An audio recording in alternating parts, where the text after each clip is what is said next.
నంద్యాల జిల్లా ఆళ్లగడ్డలో MLA Bhuma Akhila TDP నేత ఏవి సుబ్బారెడ్డి మధ్య కేబుల్ వివాదం ముదురుతోంది. నంద్యాల కమ్యూనికేషన్స్ పేరుతో ఆళ్లగడ్డలో కేబుల్ నెట్వర్క్ నిర్వహిస్తున్నారు ఏవి సుబ్బారెడ్డి. నూతనంగా ఎస్ఎస్వి కేబుల్ నెట్వర్క్ ను భూమా అఖిల అనుచరులు ప్రారంభించారు. దీంతో ఈ వ్యవహారంలో ఏవి సుబ్బారెడ్డి, భూమా వర్గీయుల మధ్య విభేదాలు తారాస్థాయికి చేరాయి.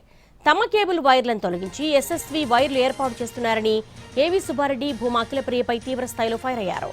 ఆళ్లగడ్డలో తన ఆస్తులపై దౌర్జన్యం చేస్తున్నారని నిప్పులు చెరిగారు. దౌర్జన్యంగా లాగాలని భూమా అఖిలప్రియ, భార్గవ్ సహాయ సహకారంతో కొంతమంది మా కనెక్షన్, మా జంక్షన్ బాక్స్ లింక్ ఇచ్చి దౌర్జన్యంగా లాగారు. గతంలో కూడా సిరివెల్ల, గోయిందపల్లె, సద్దాం కాలనీ లాగారు. ఒక రాస్తుల మీదకి వచ్చి దౌర్జన్యం, నీకు దమ్ముంటే పోటీకి రా, ఫ్రీ జనాలకు.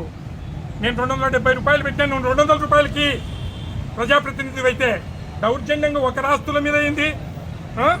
గతంలో కూడా చెప్పిన ఎమ్మెల్యే అంటే ఏం రాజా? ఈ తాలూకాకు చట్టం లేదా, గౌరవం లేదా? దీనికంటే దారి దోపిడీలు, దొంగతనాలు చేసుకొని బతకమని చెప్తున్నా. ఎంత మౌనంగా అంటే అంత రెచ్చగొడతారు.